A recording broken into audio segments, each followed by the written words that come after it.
E vamos para o nosso segundo bloco aqui do PisoCast, hoje muito especial, com o Thiago Farias, gerente comercial e técnico da Polipiso, e também a presença do Daniel Veríssimo, engenheiro civil, sócio proprietário da Métrica Engenharia.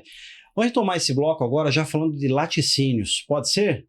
Vamos lá. Vamos lá? Vamos lá. Daniel, quero trazer uma para você aqui. Pessoal de fora, só abre a caixinha, coloca o leite e toma lá. Faz o achocolatado, coloca no café, mas lá dentro não conhece, né? Para quem é leigo, não conhece nada mesmo. Queria que você falasse um pouco, como é que é um laticínio? Traz um pouquinho dessa experiência aí para o nosso público que está assistindo, está acompanhando. Fala um pouquinho para nós, como é que funciona a operação de um laticínio? Quero trazer mais uma aqui já, me permite, Thiago? Vai lá. Tem gente que fala assim, ó, no leite colocam aditivos, eu não tomo desse porque colocam alguma coisa lá, não Essa como é tal, boa. né? É isso mesmo? Como é que funciona? Traz um pouco desse universo para nós. Bom, vamos lá. Começa tudo na fazenda, né? Na ordenha, o pessoal que tem os produtores têm as vaquinhas, né? Diga-se de passagem, é uma vida muito sofrida, porque os caras não têm feriado, não tem dia de semana, não tem nada, trabalham todo dia. Todo dia, de madrugada, tá lá ordenhando vaca. Domingo a domingo. Domingo a domingo. As indústrias de laticínio, elas passam a coleta, né, nas propriedades e trazem o leite em caminhões isotérmicos até a planta industrial. Então, vai chegar na plataforma de recepção, vai retirar uma amostra desse leite e vai para o laboratório. É feita a análise físico-química do leite lá, ver se está tudo certinho. E se o laboratorista dando ok, descarrega lá no silo que fica refrigerado a 4 graus, tá? O leite, ele tá cru, né? Vamos chamar assim, leite cru. É o nome correto dele. Dali, ele vai ser bombeado lá pro pasteurizador, né? Vai pro pasteurizador, ou às vezes o pessoal usa uns tanques, chama tanque pulmão, antes para mandar em menor quantidade para o pasteurizador. O que é pasteurização de leite? Eu tenho a pasteurização normal e a UHT, que é a Ultra High Temperature, né?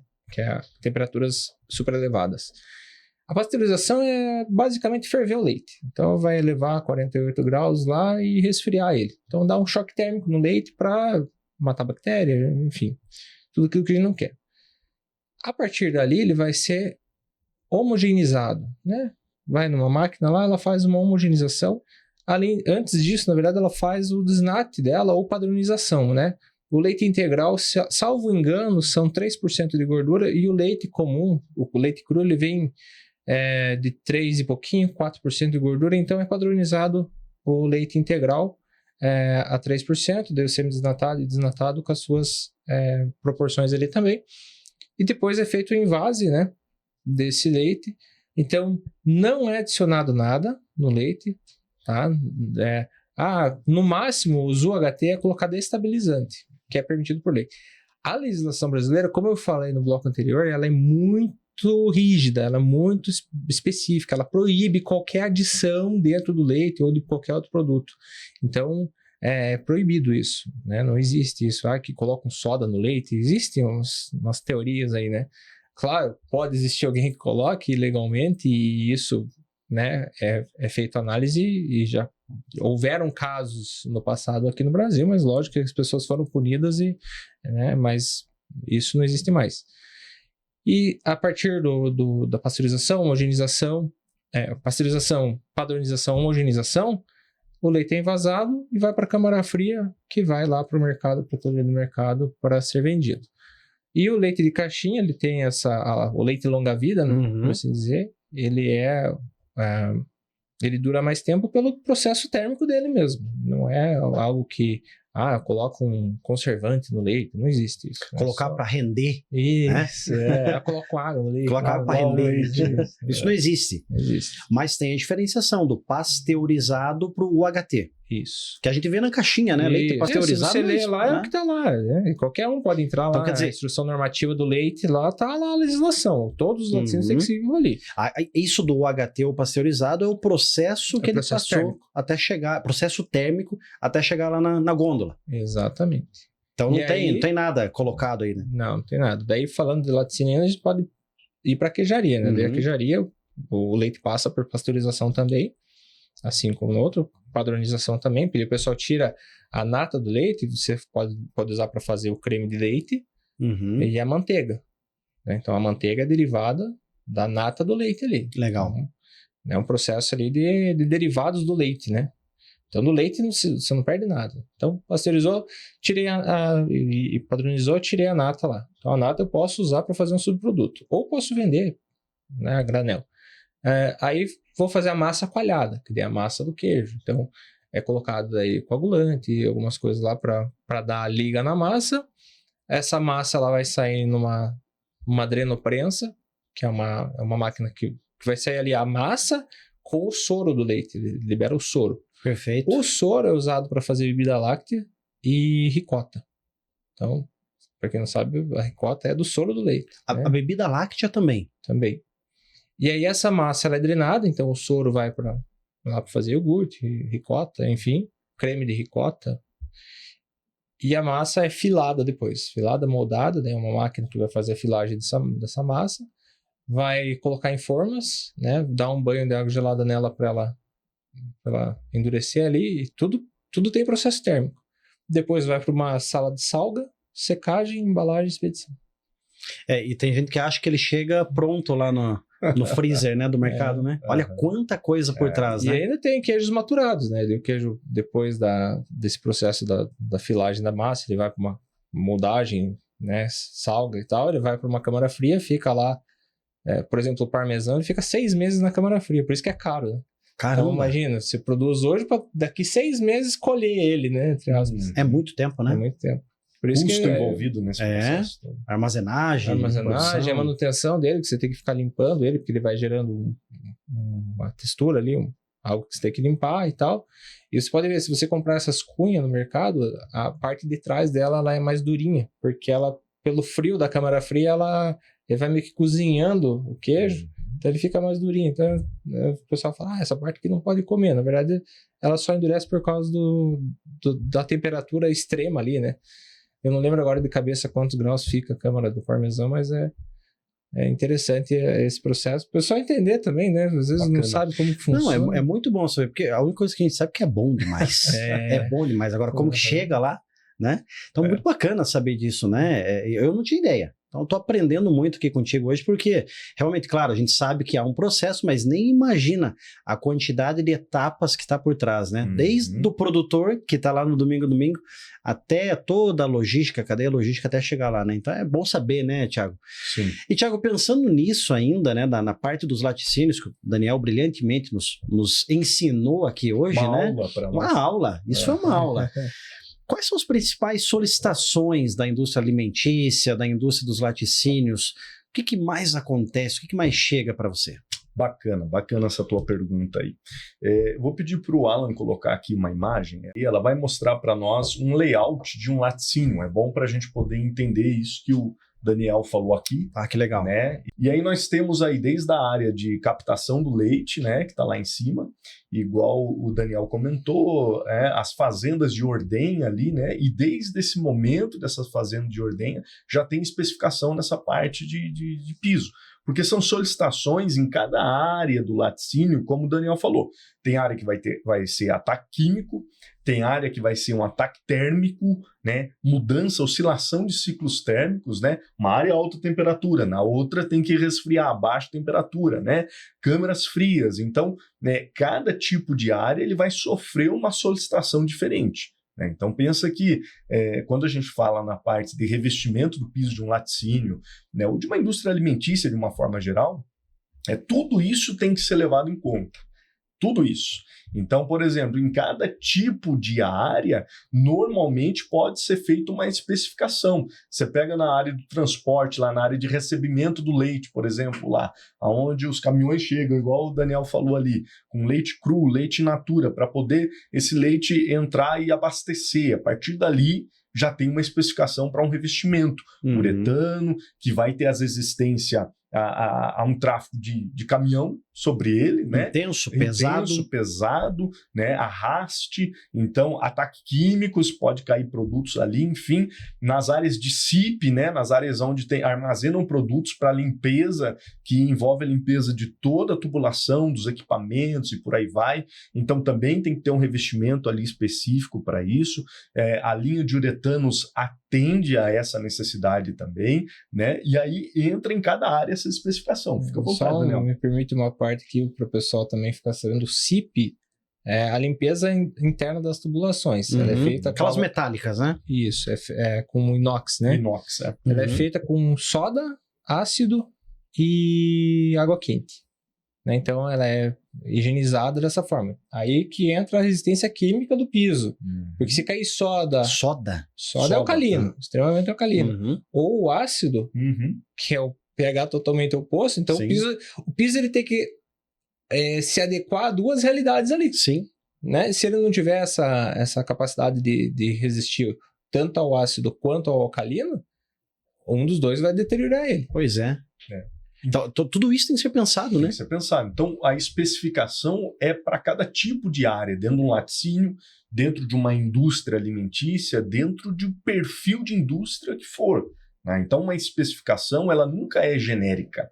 Por isso que a gente, quando comentou no bloco anterior sobre especificação lá, ou sobre a questão do pessoal, vai fazer um epóxi, aplica epóxi em tudo, né? Faz geral. Faz geral, aplica em tudo. Não, pode ser que alguma área ou outra você possa fazer um epóxi, pode ser, mas tem revestimentos, a linha Indurite da Polipiso, que é a linha de uretanos, revestimentos à base de uretano, né? Que é uma classificação química desse tipo de produto. São produtos que aí vão trazer essa resistência que a indústria de laticínio ou a indústria alimentícia precisa, que é resistência a ciclos térmicos, então variação térmica. Uma hora tem alta temperatura, lavando lá com água quente, né? Outra hora você está em temperaturas negativas dentro de uma câmara, né, ali de armazenagem. Outro momento você pega um frigorífico, por exemplo, que está com uma temperatura baixa e no final do expediente o cara passa com uma VAP quase a 100 graus Celsius para limpar aquele piso. Com alta pressão, com alta pressão. Então você tem alta pressão, né? Um revestimento que tem que ter resistência mecânica também. Então tem que ter todas essas características. E levando em consideração ainda, pouca gente sabe, mas o sangue em abatedouros é muito agressivo para o cimento, que é um componente do concreto ali. Então ele vai começar a soltar, ele esfarela o cimento, ele quebra as moléculas do cimento e faz com que o piso comece a se deteriorar. Por isso que é lavado rápido também, né? É lavado. E ele corrói. Então você pega no caso que nem o Daniel comentou, na área de sal, na área, tem muito sal, exposição. Sal em contato com concreto, né? Ou mesmo com epóxi que seja, não vai ter resistência. Tem que ser um revestimento específico para isso. Por isso que essa linha Indurite, essa linha de revestimentos à base de uretano da Polipiso, atende a essa necessidade. Como eu disse, foi desenhado, foi desenvolvido para isso. Justamente para atender resistência química, resistência mecânica, resistência abrasiva, né? Arraste. Então pega áreas lá, tem arraste, empilhadeira, paleteira, né? Arrastando aqueles carrinhos, arrastando, né? Os pallets e por aí vai. Em área de expedição, por exemplo, o pessoal às vezes coloca na embalagem secundária, né? Caixa de papelão, começa a arrastar pelo chão ali. Exato. Aí depois vai para a paleteira. Aí veio o caminhão, rodinha e movimentação. Então, assim, tem que ser pensado nesse processo de especificação área por área. Né? Por isso que a gente tem um layout que logicamente, que é básico, né? É ilustrativo. Como o Daniel disse, são vários processos dentro de uma indústria, né, de laticínios, mas isso nos mostra que para cada tipo de área é uma especificação que pode ser diferente, mesmo na família de uretanos. Né? A gente vai falar depois sobre solução, mas o uretano, a linha Indurite é uma família. Né? Então ele tem revestimentos específicos, um é mais antiderrapante, o outro é mais liso, um tem uma característica para suportar uma agressividade maior no aspecto mecânico, o outro vai atender melhor uma área fria ou congelada. Então, um atende melhor em reparos, um libera mais rápido, o outro não. Então, são características desses produtos que atendem a esse mercado. É importante falar também que, por que antiderrapante? Quando você trabalha com produto de origem animal, principalmente, tem proteína e tem gordura, né? Tem basicamente gordura. Uhum. Então, você tá com uma bota de EVA ou de borracha em cima de um piso liso sem sistema antiderrapante, a chance de queda é enorme. Ainda mais porque a gente tem que ter declividade no piso, né? Algumas normas falam de 1,5% a 3% de declividade. Então, você pega ali em 1 metro linear 3 centímetros, dá uma declividade razoável até. Considerável. E eu já entrei em estabelecimento que era um sabão. Você tinha que andar meio que cuidando para não escorregar. E teve casos aí que eu sei do pessoal que caiu e se machucou. Sim. Né? Nós somos acionados, às vezes, nesse ponto também, questão de segurança do trabalho. Né? Quando porque existe a segurança que nós comentamos no bloco anterior, a segurança alimentar, que é a segurança do alimento está sendo produzido, não pode ter contaminação nesse alimento, né? E existe a segurança de quem está operando, de quem está trabalhando, né? Imagina o cara escorregar, quebra um braço, quebra uma perna, enfim, né? Prejuízo para o indivíduo e para a empresa. Claro. Então, é cuidar da vida, né? Da vida do ser humano. Então, o funcionário ali trabalhando num ambiente seguro, então, muitas das vezes, quem nos aciona também é lá o técnico de segurança do trabalho, que nos aciona. E vai dizer, Polipiso, tem uma solução aí, o pessoal está escorregando aqui e tal. Então, tudo isso tem que ser pensado, se é uma área úmida, se é uma área seca, se é uma área que vai ter gordura, se não vai. Então, tudo isso vai impactar no tipo de especificação do acabamento que vai ser aquele piso. Então, tudo isso tem que ser pensado. E vocês sabem que, novamente trazendo aquele momento em que eu trabalhei há muitos anos atrás numa indústria alimentícia, eu não era da indústria, eu era um terceirizado lá dentro, mas eu fazia acompanhamento das dosagens dos produtos químicos para higienização. Então eu começava vendo a sangria, depois ia vendo todos os setores, né? Era abate de aves, também tinha abate de suínos, né? São dois tipos de carnes, mas é proteína animal. E muitas vezes eu perguntava por que variava o tipo de produto químico. Então tinha todos eles à base de alguns de ácido, de soda, enfim, né, dentro das especificações químicas, mas era pelo nível de sujidade, necessidade da aplicação daquele produto e também do revestimento. Porque dependendo da agressividade, será que suporta, será que não suporta? Porque eu pensava, puxa, eu tenho que gerir, isso há muitos anos atrás, quase 20 anos atrás, eu tenho que gerir tantos produtos, nós chamávamos de bombonas, uns galões grandes, né? Chamada assim ainda. Bombona ainda, Então você faz tempo ainda a bombona azul, eu tenho que gerir isso aqui, mas por que lá é o A e aqui é o B? Aí hoje vocês estão elucidando isso, até trazendo uma explicação de 2 décadas aí. Por quê? É o revestimento, é o tipo de sujidade, é a agressividade que aquele setor sofre, né? E por isso que eu sou um amante da química, da física, porque tudo tem uma explicação. A pressão do lavador tem impacto no piso, né? Ou a agressividade do químico tem impacto no piso. E isso tudo tem que ser pensado. É por isso que nós temos gerentes, engenheiros para pensar a operação, né? Alguém vai só usufruir, mas alguém tem que estar pensando por trás, né? Tem que pensar e tem que pensar muito, né? E aí começa na fase de projeto que a gente falou, já especificar correto e a partir daí executar correto e dar sequência nisso. Agora pensando, Thiago e Daniel, na questão dos erros mais comuns,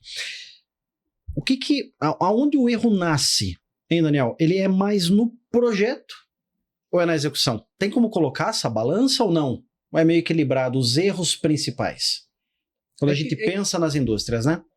Se a gente pensar assim que erros genéricos é difícil dizer, né? Vamos meio equilibrado. Teria que ponderar assim, a escolha do material foi um erro? Que tipo de erro? Né? Mas vamos contextualizar.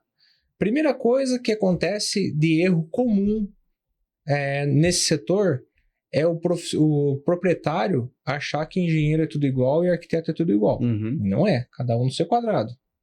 Eu posso ter um engenheiro muito bom em estrutura que não entenda nada de frigorífico. Eu posso ter um arquiteto muito bom em casa, que faz casas maravilhosas, mas que nunca fez uma indústria na vida. São nichos, né? São nichos. Então, eu trabalho exclusivamente com indústria de alimento. Então, se a pessoa começa com esse pensamento de o meu sobrinho é engenheiro, ele dá conta. Não dá. Se ele não trabalha no setor, ele não dá conta. É como um advogado que resolve tudo. Não resolve. Né? Tem aquela máxima, né? Quem faz tudo não faz nada. Né? Até o chefe lá famoso usa isso no programa dele lá. Quem faz tudo não faz nada. Então, ou você se especializa e trabalha num nicho de mercado, ou, né, você vai querer fazer tudo e não vai fazer nada bem feito. Então, a maioria dos erros começa na escolha do profissional. Então, eu já vi pessoas gastarem mais de 100 mil reais aí com projetistas, né, engenheiros, arquitetos, e não ter a chancela do governo. Porque contratou gente que fazia casa, comércio. Então, primeira coisa, achar um profissional que trabalhe na área, que seja especialista, que entenda das normas, das portarias, das RDCs, para já te dar uma solução em layout, tá? O projeto em si eu chamo de DNA da indústria. Perfeito. Ele é um plano de como você vai construir a tua indústria e você vai ter que usar a fase de projeto ainda para determinar os materiais, fazer os projetos complementares, definir a drenagem, que é um ponto crucial na indústria de alimentos. E eu ia perguntar já na sequência, meio polêmico, mas a drenagem é ainda uma questão negligenciada? Totalmente. É? Totalmente. Inclusive por erro de projeto de piso. Inclusive. Né? A gente pode se aprofundar um pouco mais depois desse assunto. Né? Mas retomando o raciocínio. Então, escolher o profissional errado, o teu layout vai estar errado, você não vai conseguir aprovação rápida, né, com assertividade. Outra coisa, você não vai ter previsibilidade de ampliação. Quantos laticínios, Thiago, vocês já atenderam que o cara começou pequenininho e cresceu pra caramba? Vários. Pois é. Vários. Então já não tem previsibilidade. O que acontece? Projeto de indústria de alimento tem fluxo. Fluxo reto. Eu começo aqui, eu tenho que sair lá com o produto acabado. Eu não posso ficar retornando. É contaminação cruzada. Não vai funcionar. Então, se eu começo pequeno, vamos pegar um laticínio, tudo aquilo que eu falei para vocês, o cara tem um invase de leite. Só invase. Então ele recebe o leite, pasteuriza, padroniza, homogeniza, invasa, bota na câmara fria e manda embora. Não, mas o cara tá padronizando e tá vendendo o creme de leite a R$2 o quilo. Ele podia fazer uma manteiga e vender a 10 o quilo. Opa, vou botar a linha de manteiga. Aonde que você vai botar essa linha de manteiga? Para começo de conversa, você tem que ter uma câmara de creme de leite. Porque você vai tirar o creme de leite, para quem nunca viu, sai gotejandinho lá. Um volume bem pequeno. Então você tem que colocar uns baldes lá, acumular aquele creme de leite, deixar ele dar uma descansada para depois fazer manteiga e creme de leite, pasteurizar ele depois. Então, começou pequeno. Aí o cara já... vou fazer uma sala de produção de manteiga. Tá, para onde que você vai expedir? Você vai usar a mesma expedição? Beleza. Mas vamos supor que o cara já tem isso e tá funcionando. O cara quer montar uma queijaria junto. Porque o cara não quer perder nada do leite, né? Quer aproveitar pra onde tudo, que o né? cara vai? Se ele vai contratar um profissional que não trabalha na área, ele tá de mal a pior. Já começou errado. Aí, lá nas especificações... E vamos pensar que o cara ainda se deu bem e conseguiu aprovar um projeto. Ele especificou os materiais corretos? Esses materiais vão ter durabilidade? Ele levou em consideração as agressividades que o Thiago estava falando agora, que é a soda, o ácido, né? A lavadora de pressão, ele levou esses pontos críticos em consideração. Essas variáveis, né? Tecnicamente, Daniel, seriam esses os principais erros na especificação? Basicamente, sim. Então, não... E tem quem não leve em consideração isso? Tem porque ainda. Daí é o cara que não conhece da indústria, é o cara que não tá na indústria, não tá vivenciando a indústria dia a dia como a gente vive. Porque aí esse cara ele vai estar mal assessorado. Se ele tá mal assessorado, ele não vai... ele só vai saber dos problemas na hora que acontecer.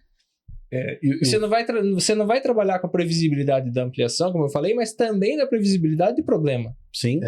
Porque assim, puxa o outro. Tem aquele ditado que o inteligente aprende com o próprio erro e o sábio aprende com o erro dos outros, né? Então, se lá no Thiago tá dando errado com cerâmica, por que eu vou colocar cerâmica na minha indústria?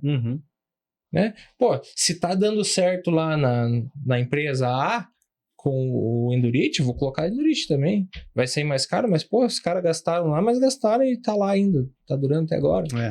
Eu vejo que essa questão ela é muito voltada a um processo de consultoria. Isso, né? em resumo é isso. Em resumo, é uma consultoria para mitigar esses potenciais problemas, né? Porque o problema ele pode acontecer desde a fase de projeto, na execução, na utilização, enfim, né? O cara dimensionou para uma utilização, que nem o Daniel falou, muda, vai utilizar para outra coisa. Opa, né? Podem surgir patologias ali que não é proveniente nem da especificação, né?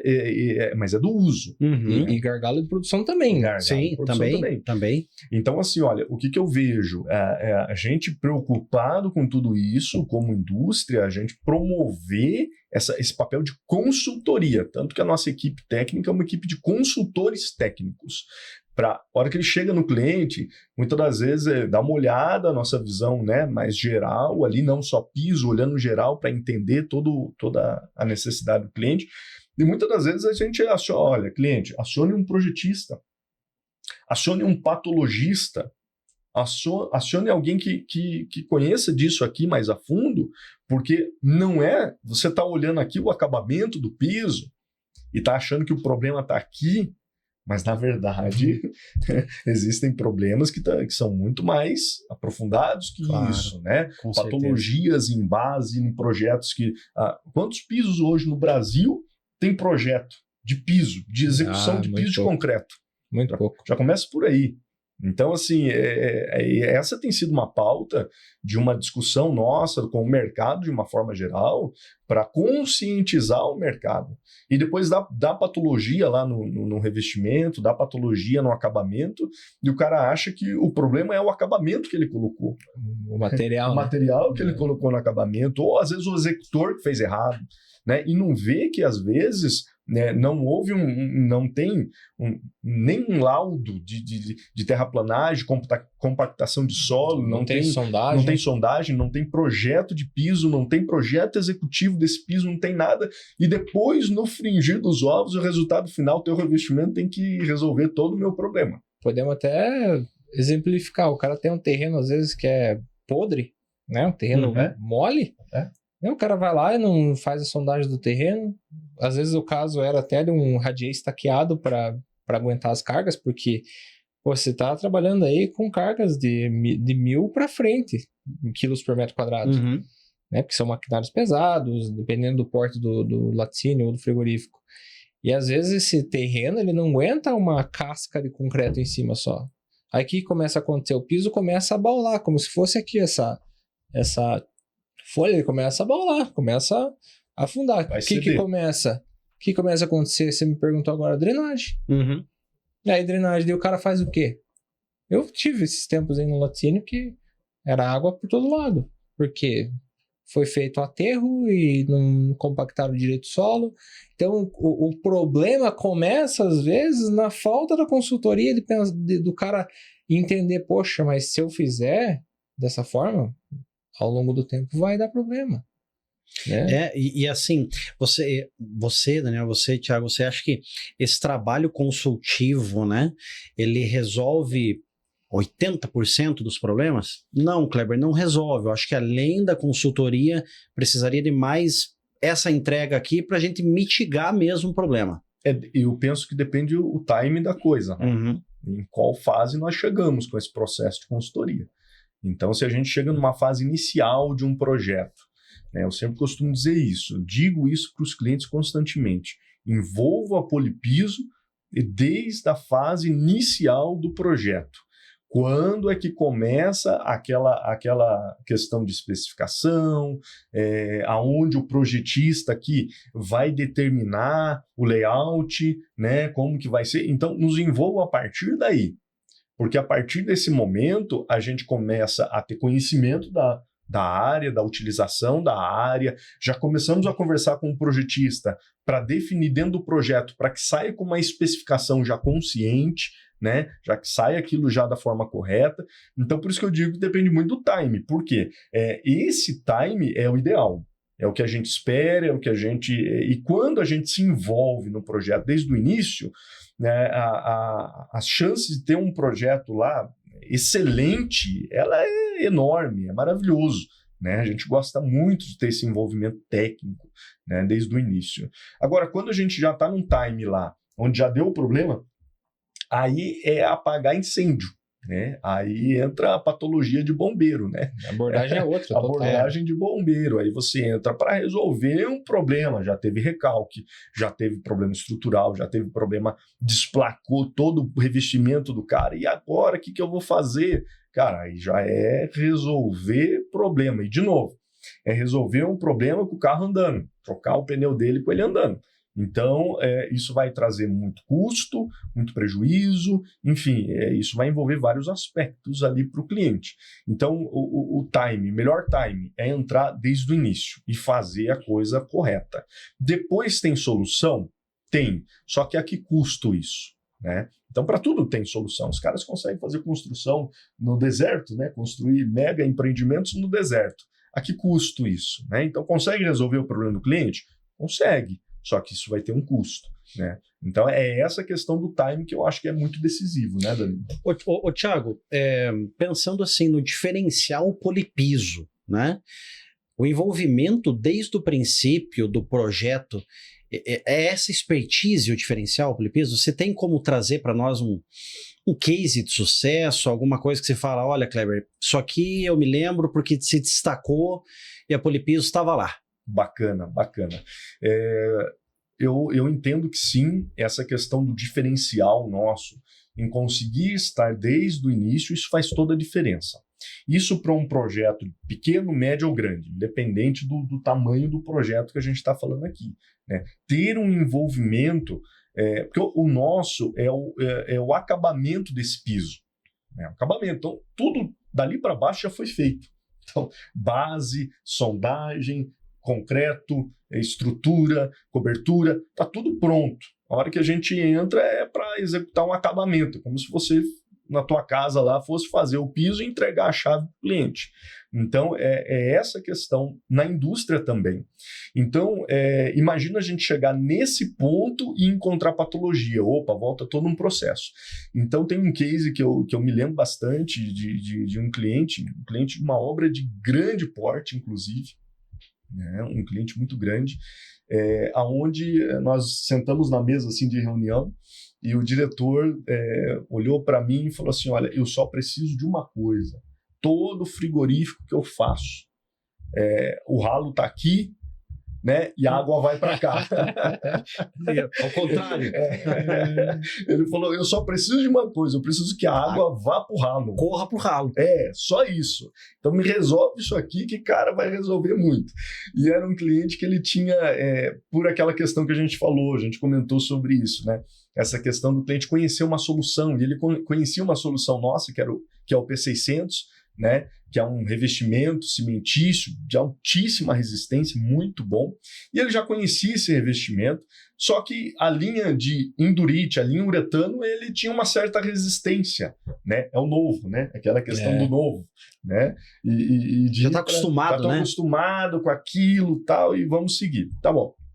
E aí nós falamos para ele, olha, tem como resolver isso, então essa questão de caimento de área, ajustar os níveis para que a água vá para o ralo, tem como resolver isso. Né? Então, nós entramos com esse projeto, era um projeto de mais de 13 mil metros quadrados de área, então um projeto grande. Né? Então, nós conseguimos, com o P600, que é esse revestimento, você consegue fazer retrofit, recuperação de pisos com ele e tal, você também consegue fazer uma argamassa de alta resistência e você consegue fazer o caimento. E lá foi feito o caimento dessa área inteira. Imagina que essa obra é uma obra nova. Não estamos falando de uma obra antiga, de uma obra nova, onde todo o projeto foi feito errado.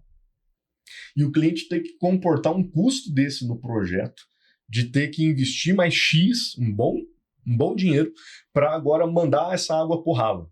Né? Então, imagina inverter cotas, que a cota estava para cá, teve que inverter cotas para jogar essa água para o ralo. E aí depois nós ainda mostramos todos os benefícios do revestimento uretano, que é específico para frigorífico, para laticínio, indústria alimentícia de uma forma geral, enfim, conseguimos mostrar isso para ele e aí depois, em cima disso tudo, ele revestiu o piso todo com uretano. Ou seja, Convenceu.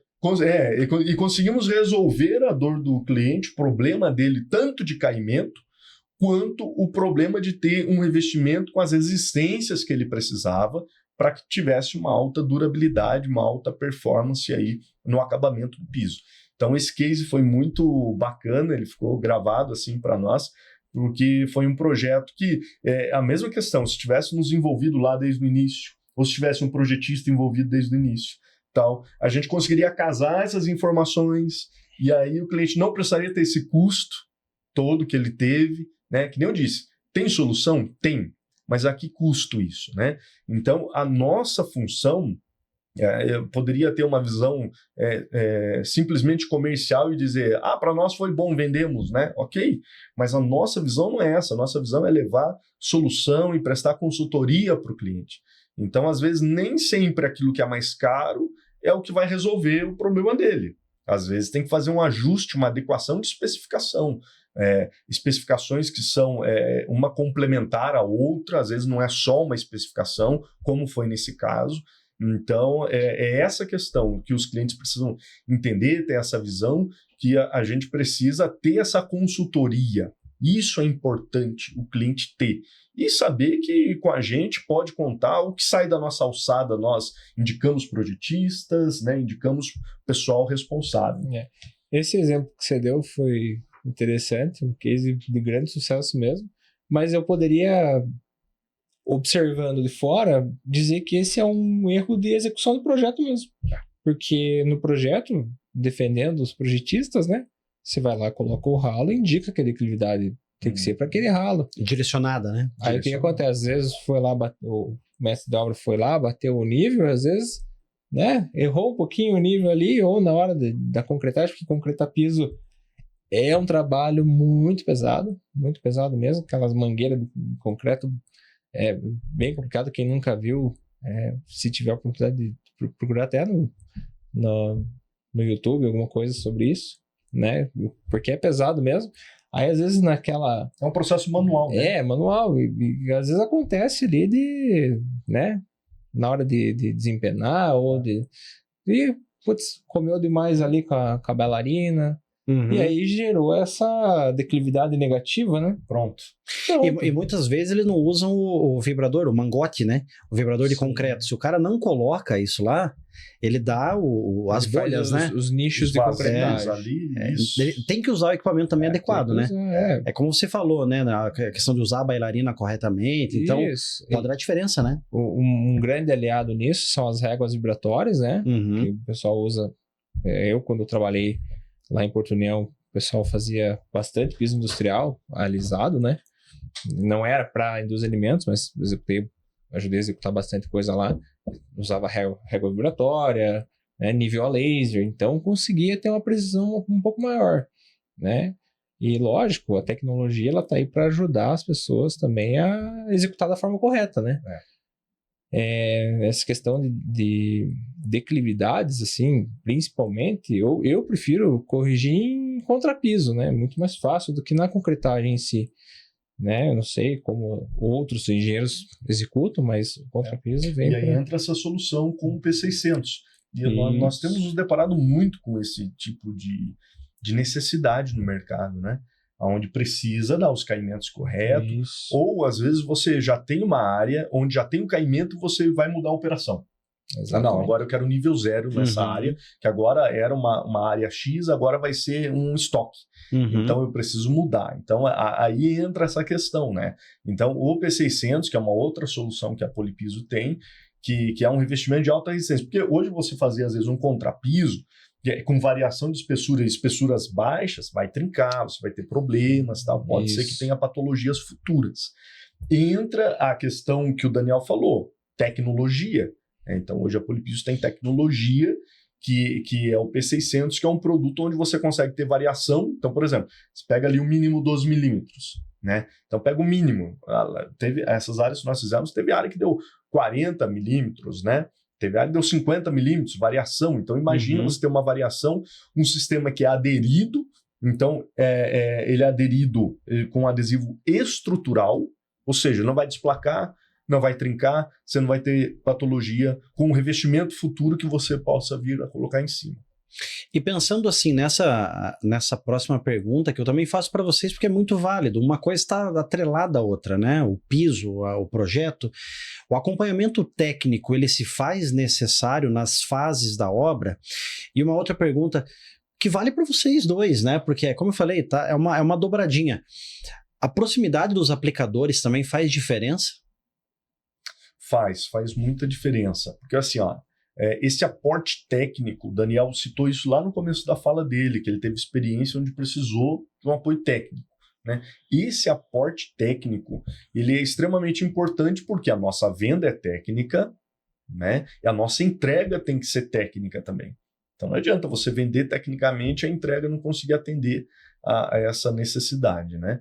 Eu digo nem expectativa, mas a necessidade que existe na área, né? A gente está lidando com ambientes de indústria alimentícia, como eu já disse. Então, essa entrega tem que ser à altura.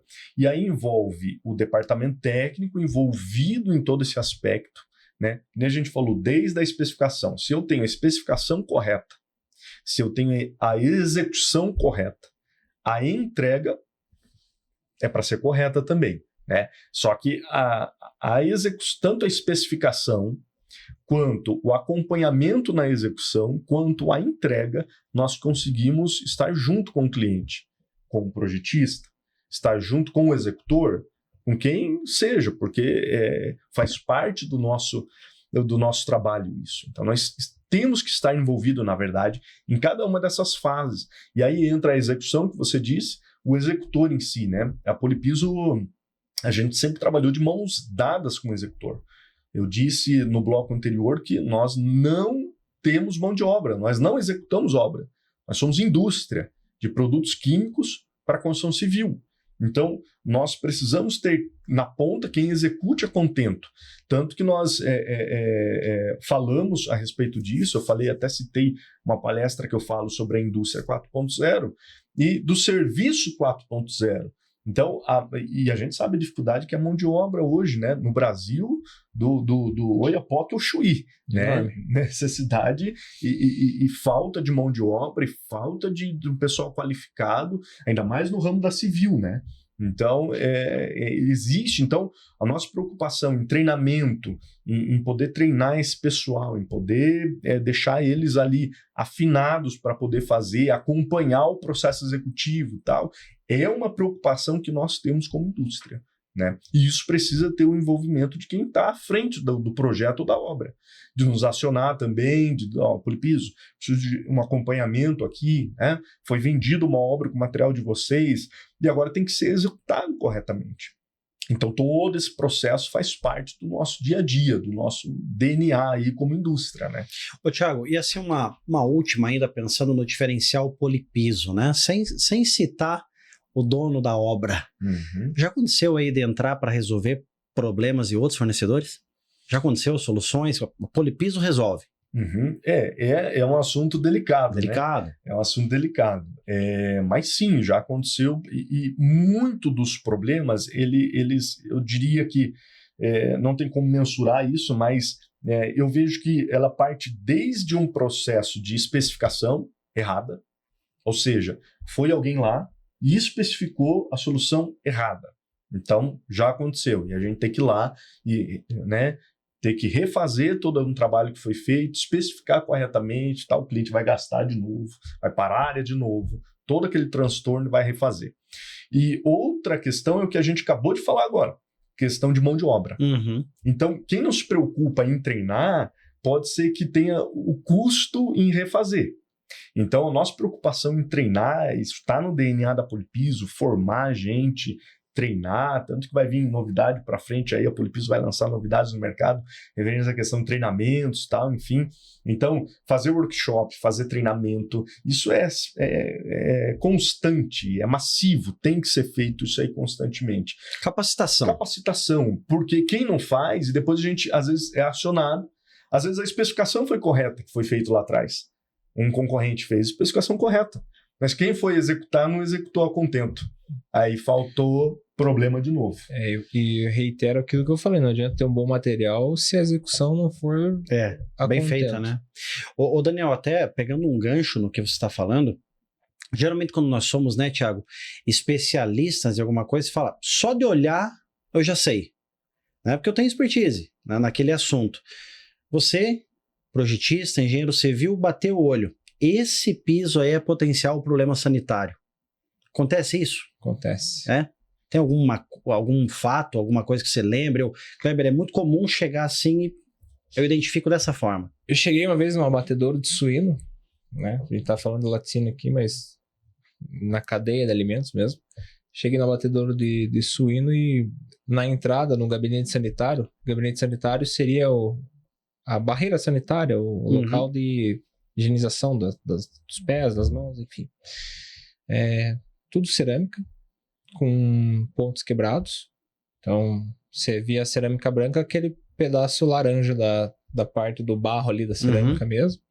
Então, aquilo ali é poroso, gera ponto de contaminação. Isso é não conformidade direto. Aí, já entrando para a zona suja, sala de matança é dividida em zona suja e zona limpa. Na zona suja, é um piso velho, deteriorado. Como eu falei, a gente estava falando da agressividade, o sangue é muito agressivo para o cimento e era concretão queimado, assim, antigo, estabelecimento antigo.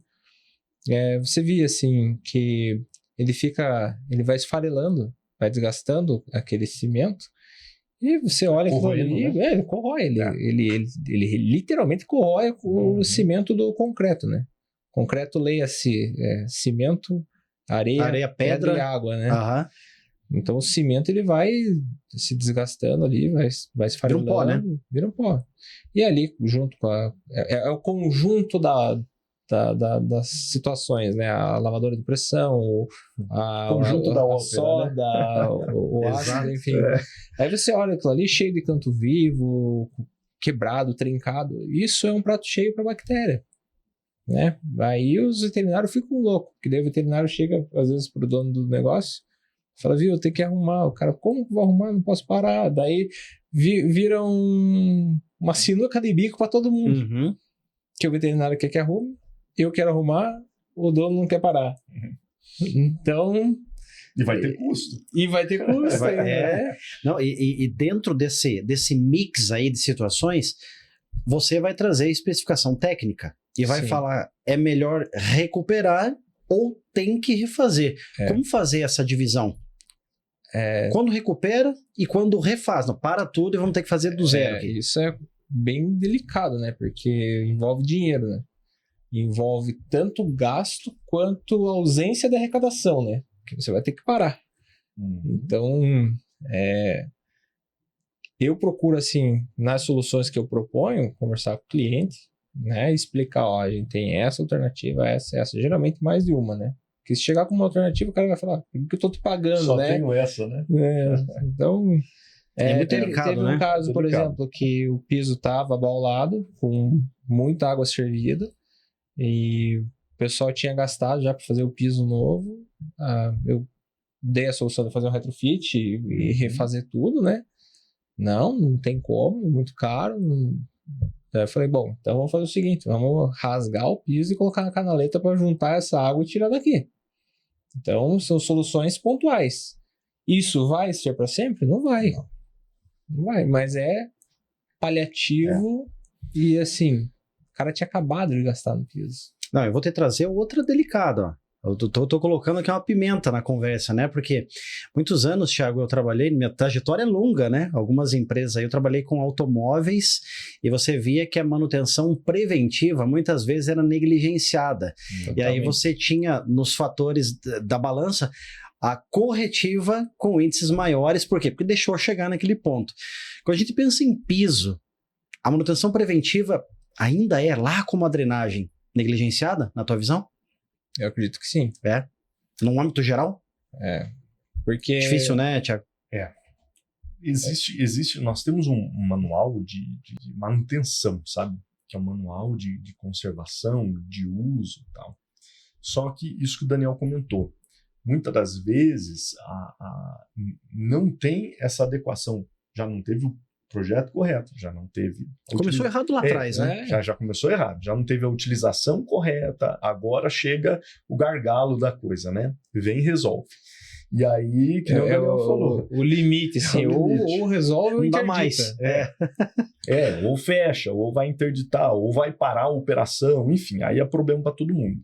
Então, muitas das vezes nós conseguimos adequar, como o Daniel falou, uma solução que um retrofit atenda. Vai recuperar e vai atender. Né? A manutenção que você negligenciou lá ocasionou isso aqui. Uhum. Né? Então, deixar um piso em exposição a ataque químico vai te dar problema depois. Ao sangue, ao açúcar, ao sal, enfim, deixar aquele piso em exposição, em algum momento ele vai te dar problema. Executar manter um piso com especificação errada vai te dar problema, né? E tem patologias que elas são visíveis, como você disse. Você chegou lá, já viu que aquilo vai dar problema. Ok, tem patologia que é visível. E existem as patologias ocultas. Aquilo que ninguém está vendo. Que é o caso que eu falei lá do leite foi minando. Ninguém estava vendo que estava minando o leite. Né? Ninguém viu. Então, assim, tem a patologia oculta que está lá e em algum momento isso aí vai voltar. E aí entra nesses casos, vai interditar, vai fechar, vai isso e aquilo e tal, problemão para todo mundo. O que a gente sempre busca entender também é essa necessidade do cliente, tem necessidade que é emergencial. Uhum. Não posso parar a operação, mas tenho que resolver o problema. Tem solução? Tem, consegue fazer. Tem solução para tudo? Não. Tem pontos, tem momentos que a gente chega e fala, solução é quebrar tudo e fazer de novo. É do zero. Do zero, né? Inclusive, teve um case recente aí que nós tivemos que fazer uma análise para uma construtora para ele entender, vale a pena quebrar tudo e refazer ou vale a pena fazer retrofit? Quanto que isso vai me custar em cada uma dessas opções? Porque não é só o custo direto de você ter que quebrar e refazer tudo. Não é só o custo direto, é o custo indireto. Você vai ter que parar a operação, vai deixar de ganhar. Você vai parar a operação, ou seja, você naquele período, além de deixar de ganhar, vai estar investindo, vai ter que desembolsar um dinheiro ali para colocar dinheiro nessa operação. O tempo de parada vai determinar o quanto que isso vai ser de custo para você. E geralmente o tempo de parada estimado nunca é cumprido. Nunca é cumprido. Então, assim, nós chegamos à opção cliente, olha, quebrar tudo e fazer, você vai ter um custo X. Ok, está aqui o teu custo X. Fazer o sistema retrofit que nós estamos te ofertando aqui, o tempo de parada vai ser muito menor nesse caso. A solução é eficaz, tem garantia quanto à solução, resolve o teu problema e o teu custo direto e indireto é melhor. Ou seja, é muito mais benefício para o cliente fazer isso. Só que chegar nesse ponto tem que ter muito know-how naquilo que está fazendo, tem que calcular tudo isso. Então, realmente, é projeto que a gente falou, é uma consultoria, né, para o cliente. Às vezes é melhor o cara investir tempo e dinheiro e fazer isso do que ficar botando remendo toda hora, né? Uhum. Porque se o cara deixou chegar nesse ponto aí, é porque ele não foi fazendo as manutenções que foram aparecendo, né? Aí tem que quebrar tudo. Você perguntou se é melhor prevenir do que remediar, em outras palavras, né? Eu acho que depois que está funcionando o negócio, né? E apareceu uma trinquinha, apareceu um quebradinho, é melhor já arrumar ali pontual. Porque se você deixar depois, aí você vai ficando e quando você vê, você tá com o piso inteiro quase condenado, aí você vai gastar muito mais tempo, muito mais dinheiro para fazer. E as paradas vão gerar impactos financeiros significativos, né? Dependendo da proporção da linha de produção, da entrega, isso vai ter impacto. Não adianta. Então é melhor fazer no começo, né, Daniel? Não adianta reclamar, tem que resolver o problema. Resolver problema. É o nosso trabalho, resolver problemas. Trazer soluções, né? Eu tive um gestor que falava para mim, Kleber, nós somos entregadores de soluções. Nós somos pagos para isso, para entregar soluções. E nessa pegada, Thiago, eu pergunto para você assim, ó, qual foi um projeto mais desafiador aí da tua carreira, ou até mesmo dentro da Polipiso, que você fez uma entrega que você fala, olha, esse aqui foi desafiador, mas eu entreguei. Pois bem, eu vejo que os projetos mais desafiadores para nós são aqueles projetos que não tem projeto para começar, né? Então, são aqueles aonde o cliente ele já começou de uma forma errada, já começou sem o projeto, já começou sem uma especificação correta e tal. E no final precisa que nós, como uma indústria, levar uma solução, né? Então, tivemos projetos já onde o cliente precisou, ele mudou a operação dele, então aquilo foi bem desafiador, onde o cliente mudou a operação e precisava de adequação para essa nova operação. Imagina você mudar uma empresa quase que da água para o vinho e precisar readequar tudo isso. E tudo isso está em cima de um piso. Toda essa adequação está em cima de um piso, em cima de uma base. E esse piso tem que funcionar, a coisa tem que andar. Então eu vejo que esse projeto foi um projeto também de grande porte, onde nós precisamos fazer toda uma adequação, uma análise, envolver patologista no caso, né, que é quem vai dar uma olhada naquilo mais a fundo, olhar a base, olhar o concreto, enfim, analisar para depois falar, olha, a solução que a Polipiso está ofertando, ela realmente pode fazer porque vai funcionar, tá? Porque a base em si está boa. Não adianta fazer todo o investimento em cima de uma base ruim, né? Tudo que você construir em cima de um alicerce ruim vai te dar problema lá na frente. Então a base tem que ser boa também. Tem gente que espera muito resultado no acabamento final do piso e não tem uma base boa, né? Então isso também não vai, em algum momento isso não vai funcionar, né? Não vai dar certo. Então a base, nós temos que ter certeza num trabalho de retrofit e recuperação ou de uma mudança de layout, uma mudança de que aquela base ela aceita essa mudança, porque senão todo trabalho que você construir em cima vai por água abaixo. Né? Não tem jeito, né? E assim, infelizmente a gente vai caminhando para o fim, o papo é bom de não ver o tempo passar, mas eu quero trazer mais umas perguntas aqui para esse momento final, que eu acho que são muito válidas para o fechamento da nossa conversa, que o tempo voa, passa muito rápido, né? Ô Daniel, se você fosse dar um conselho, né, para quem está começando o projeto de um laticínio, o que você deixaria de mensagem? Bom, a primeira coisa, já citei isso como um erro, né?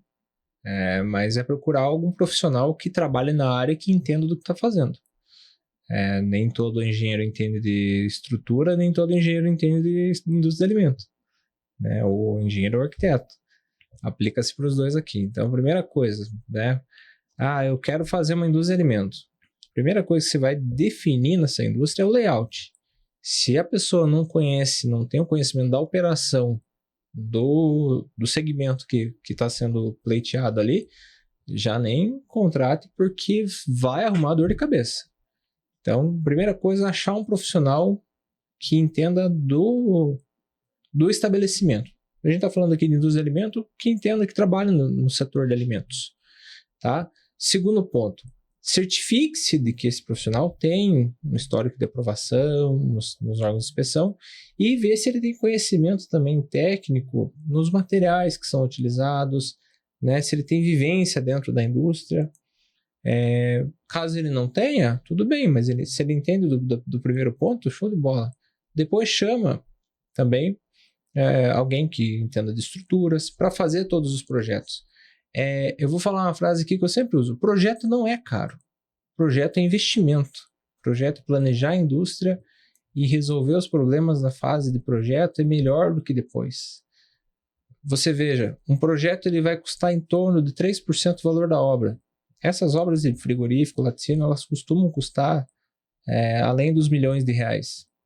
Então o projeto é uma pequena fração que a pessoa vai poder mudar o projeto, mudar a parede do lugar, colocar uma cobertura diferente, um revestimento diferente, sem gastar para fazer isso. Porque depois que você for para execução, não tem mais o que fazer, você vai gastar dinheiro daí para executar. Lá no projeto você está pegando, vai mudar quantas vezes você quiser, Uhum. claro, conforme for o acordo do contrato ali do projetista. E ter, né, os fornecedores próximos. Fornecedor do piso, fornecedor do isopainel, fornecedor do telhado. Trazer esses caras perto, Uhum. né? Isso fica até para quem trabalha no setor, né? Eu tenho uma relação boa com a Polipiso, né? Já tivemos projetos juntos e eu procuro. E eles, tô com esse problema aqui, preciso fazer isso, o que vocês me orientam a fazer? Como que eu tenho que deixar o piso aqui? Estou acompanhando a execução da obra, como que tem que deixar aqui para ficar melhor para o material Pra de vocês, para receber o revestimento?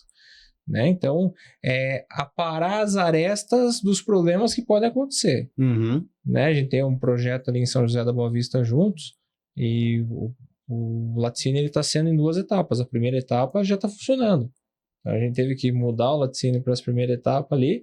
O piso lá tá show de bola, endurite. Tenho até algumas fotos dele ali. Não sei se vai dar para passar, mas enfim.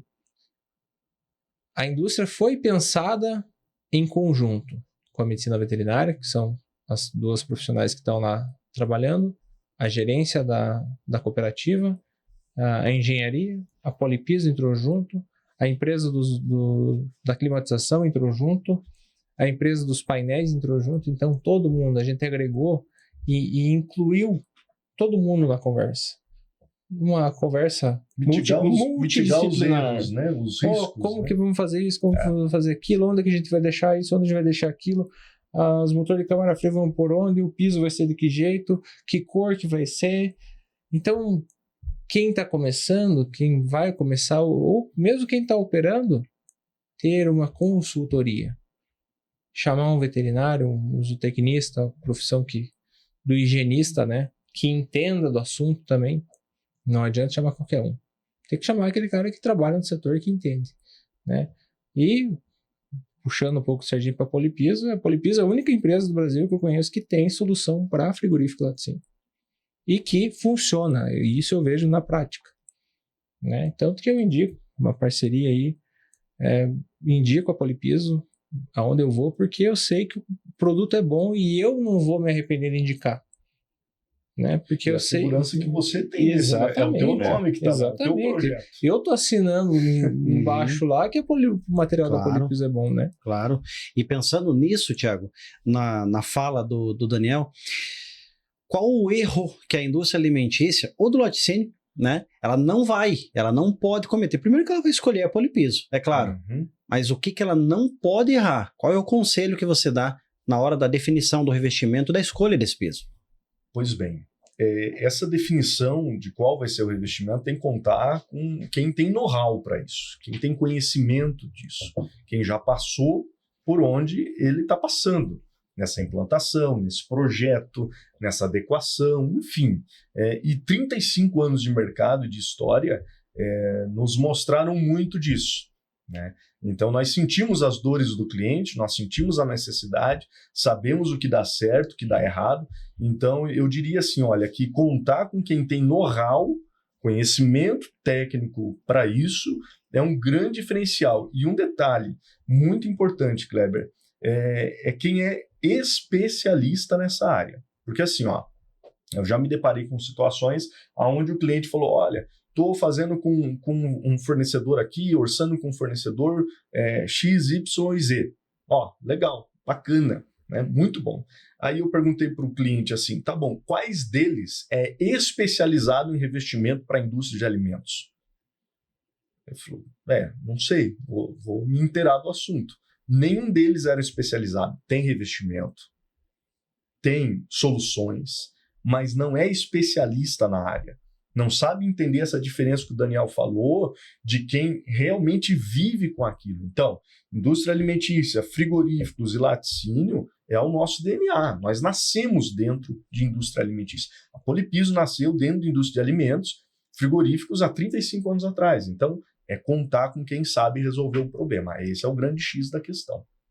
Muito legal. E assim, nós vamos caminhando aqui para o fim do nosso PisoCast, um papo inteligentíssimo, muito bacana, um tempo de muito aproveitamento com 2 especialistas no setor. Daniel, muito obrigado pela tua presença hoje no PisoCast. Thiago, papo muito agradável. Muito obrigado também pela tua presença. Obrigado, Nós aprendemos muito hoje aqui. E sempre lembre, né? Na hora do setor alimentício, laticínios, o piso não é um mero detalhe, ele é estratégia. Então sempre procure profissionais especializados, siga as normas e ouça todos os conselhos que os nossos especialistas trouxeram hoje aqui nesse bate-papo muito legal. E esperamos vocês no nosso próximo PisoCast.